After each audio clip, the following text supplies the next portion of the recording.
All right, well, we're solving systems of equations with three variables, and we've found one that had one solution. We also did one that had no solution.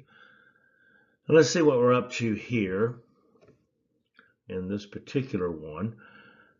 Okay, so let's see. I've got three equations here, and I've labeled them A, B, and C. So A is 3x plus 5y minus 2z equals 13. The B equation is negative 5x minus 2y minus 4z equals 20. And equation number C, or labeled C, is negative 14x minus 17y plus 2z equals negative 19. And remember, so I want to cancel one of the three variables so I can get to two variable equations and try to solve for x and y. And in looking here, I can see here that I've got a negative 2z right there, and I've got a positive 2z right there. So why don't we first eliminate the z between equations A and C.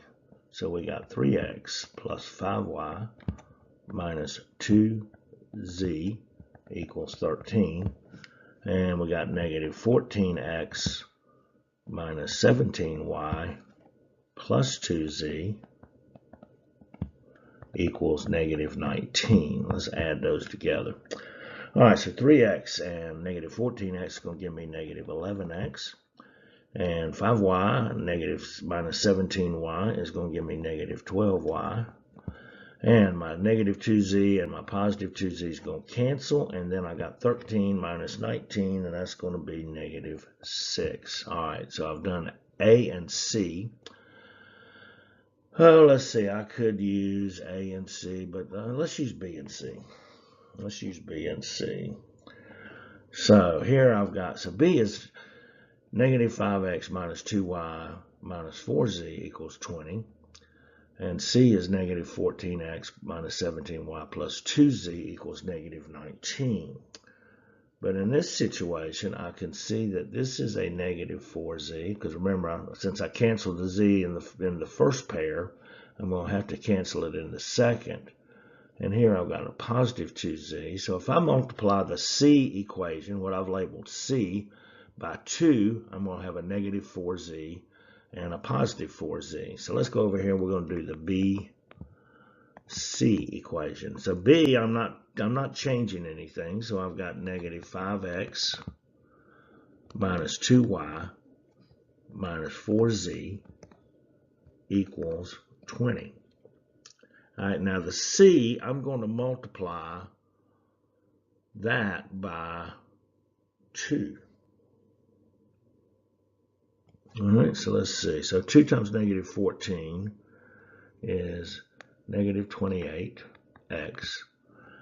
And 2 times negative 17y is negative 34y.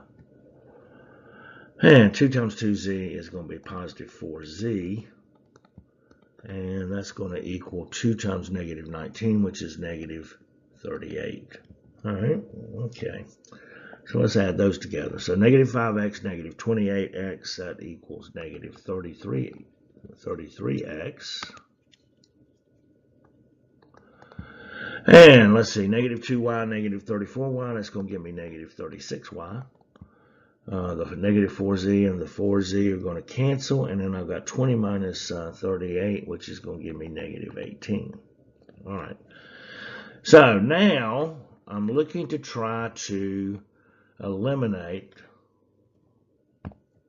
either the x or the y variable in these two equations right here. Well, let's see. I got negative 33x and negative 11x. Why don't I multiply this equation by negative 3? All right, so I'm going to write this right here. I'm going to pull this down here. So I've got negative 33x minus 36y equals negative 18. And I'm going to multiply this equation by negative 3. All right, so negative 3 times negative 11x, well, that's going to be 33x. So I can see my x's are going to cancel. And negative 3 times negative 12y, that's going to be plus 36y. Uh-oh, what's going on here? 36y, that's going to cancel too. Have I got a no solution? I'm not sure yet. How about negative 3 times negative 6? Well, that's positive 18. Let's add those together. Well, that's 0. And that's 0. And that's 0. And so I got 0 equals 0. And so I'm thinking that this is infinite. Well, it is going to be infinitely many solutions. But there's still something else I don't know. I don't know if it's an infinitely many solutions because it's the same line, or I don't know if that's true because it is the same, they intersect in the same plane. And so what I'm going to need to do is I'm going to need to make just one more comparison to try to determine, is this a line or is this in the same plane? So let's move over here to the next slide and see what we come up with. All right, so if you recall, when I did the, when I eliminated the z into equations A and C, I came up with this right here. Negative 11x minus 12y equals negative 6. And so, and then when I did 2 and 3, I got something else, but when I tried to solve that, I got 0, 0. So now I'm going to use equation A and equation B. I'm going to eliminate the z and then compare it back to this and see where I stand. And what I'm looking for is if I end up with an equation, then my infinitely many solutions means that they're different planes, but they intersect in a line. And if I get 0, 0 again, or something that gives me a true statement again, even if it's 5 equals 5, then the planes intersect in the same plane. So let's see, let's do then 1 and 2. All right, so I got, excuse me, A and B. So I got 3x plus 5y minus 2z, and I got 5x minus 2y minus 4z. Let's see, if I multiply, how about if I multiply A, multiply this one by negative 2. That would give me a positive 4z and a negative 4z. So let's go for that. All right, so negative 2 times 3x is negative 6x. And negative 2 times positive 5y gives me negative 10y. And negative 2 times negative 2z gives me positive 4z. And negative 2 times 13 gives me negative 26. And so then I'm going to drop down b, my b equation into here. So I got negative 5x minus 2y minus 4z equals 20. Let's add those together. Excuse me. And I got negative 11x. And I've got negative 12y. And I've got my zeros have canceled. And I got negative 6. Okay, well, that looks like the same as this, doesn't it? And in fact, if I were to take those and subtract one from the other, just for fun, I got negative 11x minus 12y equals negative 6.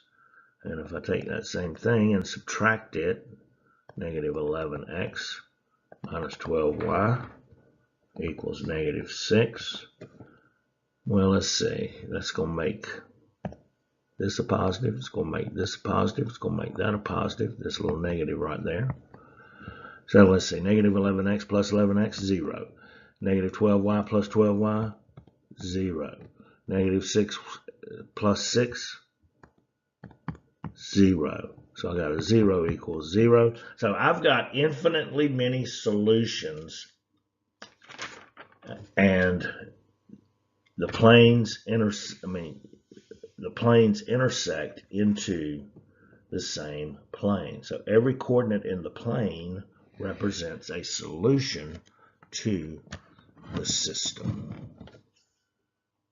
Shazam.